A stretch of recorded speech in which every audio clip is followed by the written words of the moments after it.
Okay. ఇప్పుడు నా scan మొత్తం కంప్లీట్ అయిపోయిన తర్వాత నాకు ఇక్కడ అలర్ట్స్లో కనిపిస్తుంది ఏంటిది, absence of anti forgery token, CSP header లేదు, missing anti click jack header లేదు, cookie without same side attribute లేదు, క్రాస్ డొమైన్ సంథింగ్. ఇవన్నీ ఏంటంటే వలనరబిలిటీస్.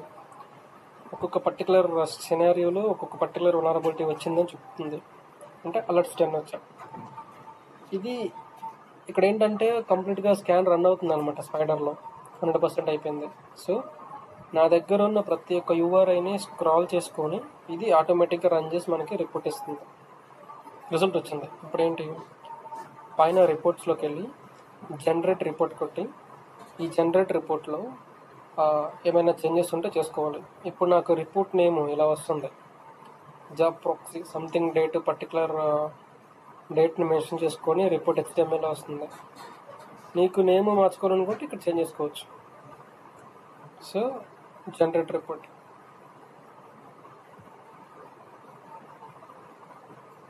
జనరేట్ అయిపోయింది. ఆ జనరేట్ రిపోర్ట్ ఇలా వస్తుంది. అలర్ట్స్లో మనకి ఎన్ని వచ్చాయి, ఇవి హై కంటిన్యూస్ ఇట్లా, అంటే సెవెరిటీని బేస్ చేసుకొని మనకు రిపోర్ట్ వస్తుంది. సో క్లిక్ చేయి. ఇక్కడ ఏమంటుంది, ఫస్ట్ది alert 1, content security policy header అనేది సెట్ చేయలేదు. ఎట్లా సెట్ చేయలేదు, సపోజ్ ఇది తీసుకుంటే అదేమన్నాడు, హెచ్టిపి టెస్టిఫై.net robot.txt, దీన్ని కాపీ చేసి ఈ robot.txt అని ఎక్కడ ఉందంటే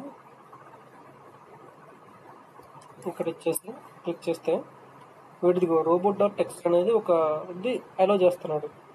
ఇక్కడ ఇన్స్పెక్ట్ ఎలిమెంట్కి వెళ్తే మనకి నెట్వర్క్లో రిఫ్రెష్, అదిగోండి మన robot.txt ఫైల్లో వీడియోలో చేయలేదు. ఏమేలా చేయలేదు, రెస్పాన్స్ హెడర్లో అసలు వీడు పెట్టుకున్న హెడర్ అనేది ఇంప్లిమెంట్ చేసాడా లేదా అని మనం వెరిఫై చేస్తున్నాం. సో ఇక్కడ వెరిఫికేషన్లో సిఎస్పి హెడర్ అనేది నాట్ ఇంప్లిమెంటెడ్. సో ఇది వల్నరబుల్. బేసిక్గా robot.txt ఫైల్ అనేది ఎవడో ఎలో చేయడు వాళ్ళ వెబ్సైట్కి.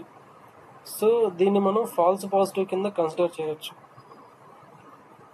Next, missing anti clickjacking header miss చేశాడంట. అంటే యాంటీ క్లిక్ జాకింగ్ హెడర్ ఏంటి, ఐఫ్రేమ్ ఆప్షన్స్. ఈ ఐఫ్రేమ్ ఆప్షన్స్ని వాడు ఇంప్లిమెంట్ చేసుకోలేదు కాబట్టి క్లిక్ జాక్ వలనరబిలిటీ వచ్చింది.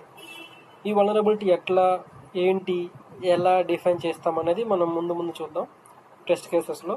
సో మనకి రిపోర్ట్ డౌన్లోడ్ చేయడం అనేది ఇంతవరకు. Next, burp suit scan. ఈ బర్ప్ సూట్ స్కాన్ పెట్టాలి అంటే మనకి మెయిన్